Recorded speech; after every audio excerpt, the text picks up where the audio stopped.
Thank you. Can each of you nod at the same time? Please tell me who you voice in Wreck-It Ralph. Oh, sure. No, I thought you meant nod at the same time. Not at the same time.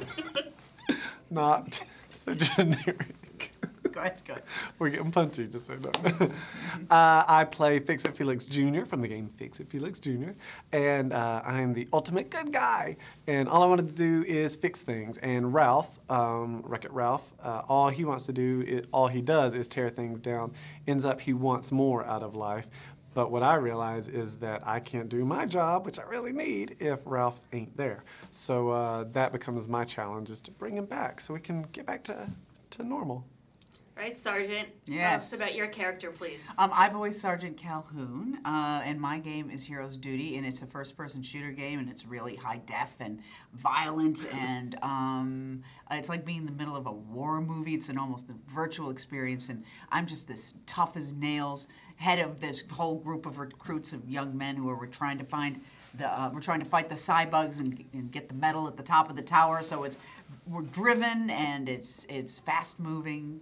And so you seem like you have a great rapport. Did this come out of having the opportunity to work together, the voice recording? We did get to work together a little bit. A lot of animation, the voice performance is just you and a microphone, which can be fun and stuff, but for me, it's a lot more fun when you're able to work with a human being, or as close as we can get with this. That's right. I'm not full. I'm not She's getting there. She's being. getting there.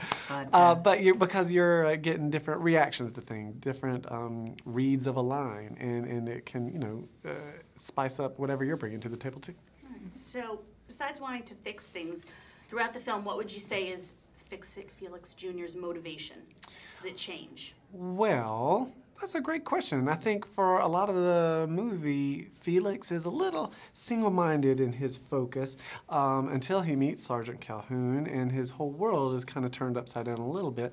So I think it's just a lesson in him when he does his game jumping of realizing, oh, there is much more besides what I think is the thing I am here to do.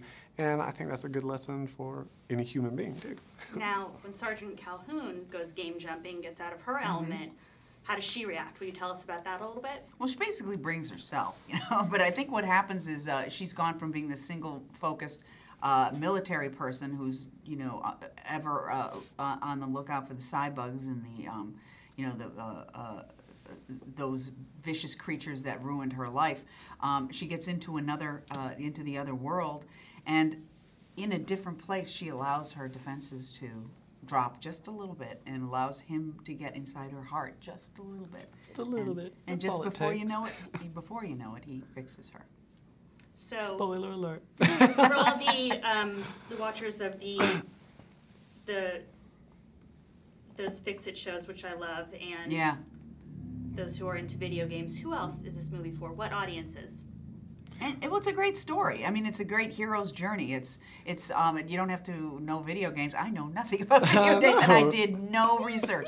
It's a terrific story. It's about somebody feeling stuck in their life, stuck in the role they're playing, stuck in the game they're playing. So they take a chance. They jump their game, go to another arena where if they die, they really die. In Fix-It Felix, Ralph could be, come back to life. But if you die in another game, you are dead.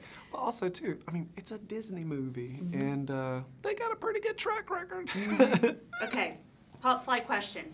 If you could be any other character in the film other than the one that you voice, who would you be? Good question. Qbert. I'd be Fix-It Felix. I want to just take a hammer and go. And I'd like to be Jack McBrayer someday. It might happen. It could happen. You play your cards right. The film's fantastic. Thank you.